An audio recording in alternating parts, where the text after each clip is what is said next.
Okay, everybody, it's the return of In the Car. I wasn't exactly sure I would be able to do this anymore. Mainly because here in the state of New Hampshire, we now have a law of hands-free driving. And technically, I'm hands-free, but yeah, I didn't want to have to explain to somebody why I'm driving with video, because I'm sure that could be frowned upon in a legal sense. But, you know, I'm paying attention to the road. I'm not paying attention to the video. If I could shut off the screen here and still manage to record the video, that'd be great.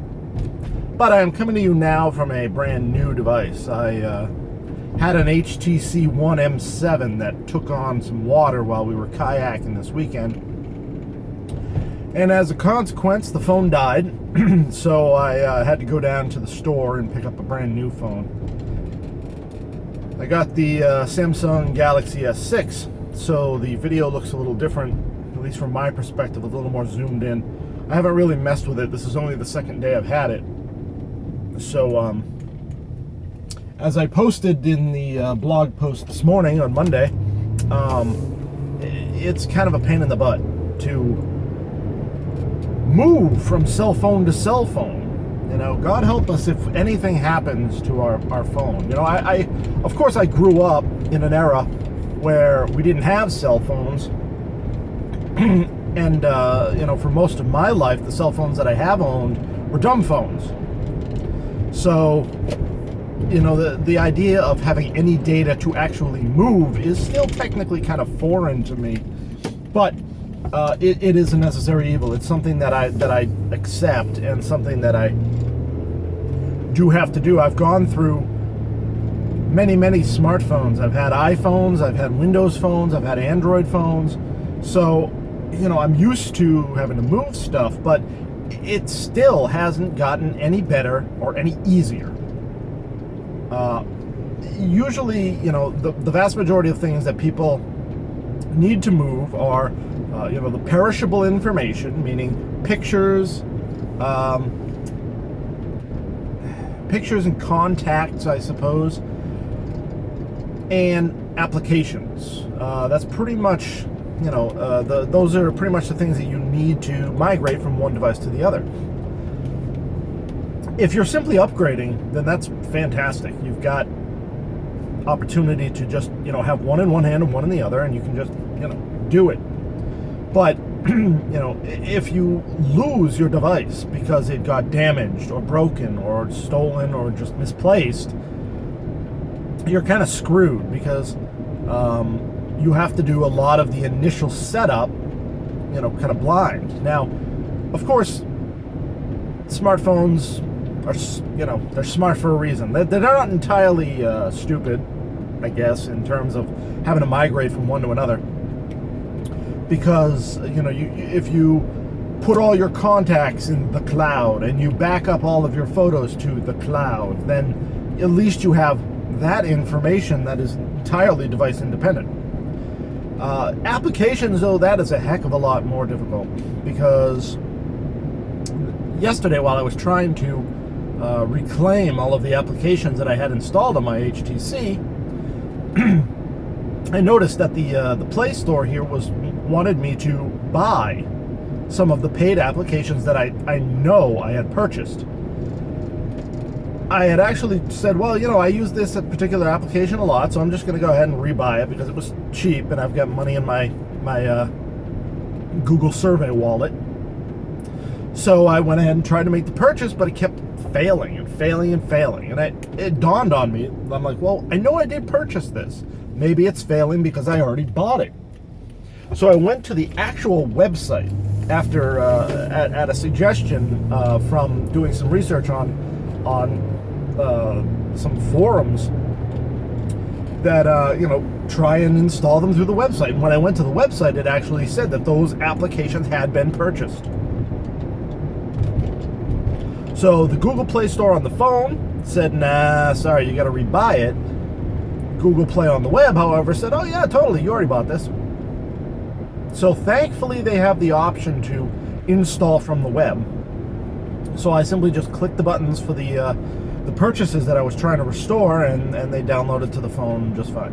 So I don't know, that was a little weird. And in conversing with someone this morning, you know, other experiences vary. Like when your phone attempts to reinstall your applications that you had installed on your previous phone, even when you don't want them all installed. So that it's like either you have to install all of them yourself, or you have to remove them after it goes ahead and installs them, you know. And of course, you know, someone probably come along and say, well, you know, you can change that in the settings and blah blah blah blah blah, and you know, fedora and neckbeard. But okay, yeah, sure, everything is configurable, I get that, that's fine. But I don't know, for how infrequently we do this, it seems like kind of a pain in the butt that we have to do these things piecemeal. The biggest thing that really ticked me off is just having to reset up all of my services, because good Jesus, that was a real pain. Because you install everything. I mean, with an Android phone, you've got you know, your Google account that you log in with, and then a lot of the Google applications are keyed off of that directly. So you got Gmail, and you got YouTube, and you got Google Plus, and you got Maps, and all this other stuff that automatically just uses the login that you set at the operating system level, and that's fine. But then, you know, you bring in other applications, like you got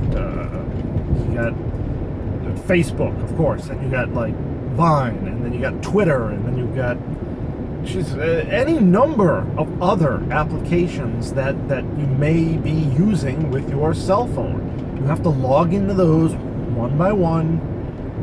You know, why can there not be like a master key ring that is stored, you know, with a service?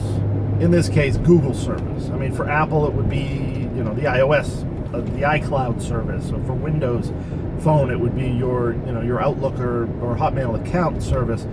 Why can they not collect all this information, store it under that, so that when you log in, when these applications are created, you know, it checks with the service and says, has the person stored their credentials for this service with their master account? And if so, you know, gimme. Yeah, I mean, as a developer, I'm thinking already of ways of where that could be abused, but I don't know. I would just like it to be a hell of a lot more simple and to be a lot quicker. When I got the phone, it was only 40-something% charged, so I spent, you know, a good amount of hours yesterday following my wife around the mall while she was shopping, you know, and I'm sitting there, you know, staring at my phone, trying to reinstall and set everything up again. And, you know, by the end of the day, by the time I was quote-unquote done, I was down to about 14% battery life. And that was only a stretch of a couple of hours. So, you know, if I could have just said, okay, boop, do it, and just had it connect me to everything that I needed to be connected to or whatever, that would have been a hell of a lot of time saved. And I mean, it's not technically impossible.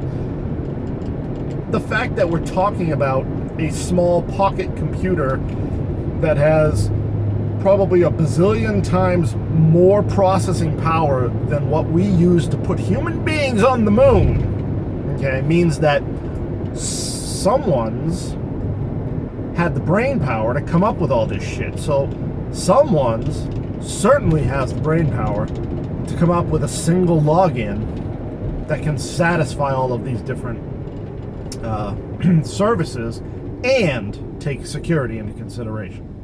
Okay, so it's not impossible, it just hasn't been done yet. I don't even know if it will, because, you know, every service is its own service, and you'd end up stepping on a lot of toes and getting a lot of buy-in from different people who may have competing interests in all of this other business. But, you know, that's a bunch of dick wagging that really doesn't concern me. I'm the consumer. I want things easy. You want to get my business? Make things as easy for me as possible, and I will throw money at you. So, you know, you're on notice. Now, in the selection of the S6,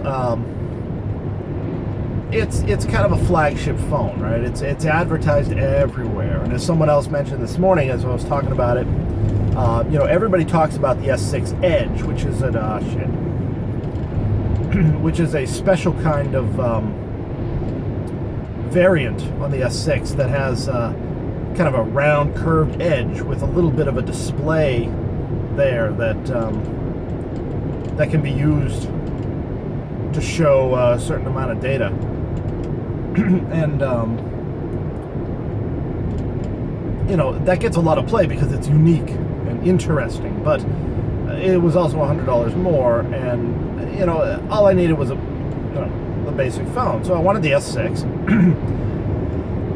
But as I mentioned to someone in conversation this morning, one of the determinations that I made sure was that this phone would be compatible with a game called Golem Arcana. And this has become my new weird-ass obsession after seeing, one of my friends playing this. He plays it a lot. He does a lot of tournaments locally, but he also played it at Gen Con. It's been something that I've looked at before, but at first when I saw it, I'm like, that's kind of gimmicky. Way back in the 90s, there was something called the Q-Cat. It was a little wand. It was probably about, yay big, maybe about the size of a pencil. And you stuffed batteries in it, and what it was is more or less a handheld scanner. And the idea being that advertisers and magazines would print these little barcodes in their magazines and stuff, and you could take the Q-Cat and just run it right over the little barcode, and it would automatically sync to your computer and open up a web page. Look at, hindsight, of course, being, why the hell would you need something like that when you could just type in a URL? Or now, of course, in the era of smartphones, we can just snap a QR code. But, the Q-Cat was kind of an answer to a problem that nobody had, really. Golem Arcana looked like something like that. You get minis, miniature figures, and a map tiles, which I think are like 4x4 or 6x6 or something, 3x3 actually, and you put them together in a configuration and you put your minis there. But then you need a smartphone, a compatible smartphone or tablet, and it comes with this little wand, right? This little stylus-y thing. So you take the stylus-y thing and you can touch areas on the map, you can touch the models, the minis, and it registers on the smartphone. So essentially the smartphone becomes kind of like the arbiter of the entire game. It will tell you how many movement points that particular mini has. It will tell you what spells that mini has. It will tell you where you can and cannot move on the map. So as a player, all you have to concern yourself with really is strategy, where to move yourself, where not to move yourself, who to attack and who to avoid. And you let this wand paired with your smartphone take over the heavy lifting of the mechanics. And at first I'm like, well, that's really taking the game aspect out of the game. I mean, essentially, why do you even need the minis at that point? Why do you have the wand? Why can't you just have like an application that you just say, well, I have a figure here and a figure here and a figure here, and then say, okay, I want to move this figure here, and then it tells you, and then you, if you really want to, you physically move the thing on the board, because at that point the board becomes irrelevant. It's only an affectation that the company can use to sell more items. But I watched some gameplay and stuff like that, and I'm hearing about how people are like, oh, this is really cool, the minis are really high quality, great paint jobs, well constructed, and I'm like, all right, that's kind of neat. But the key thing is is that I got friends who come over to my house every other Monday roughly, and we usually just sit around and kind of just talk about stuff.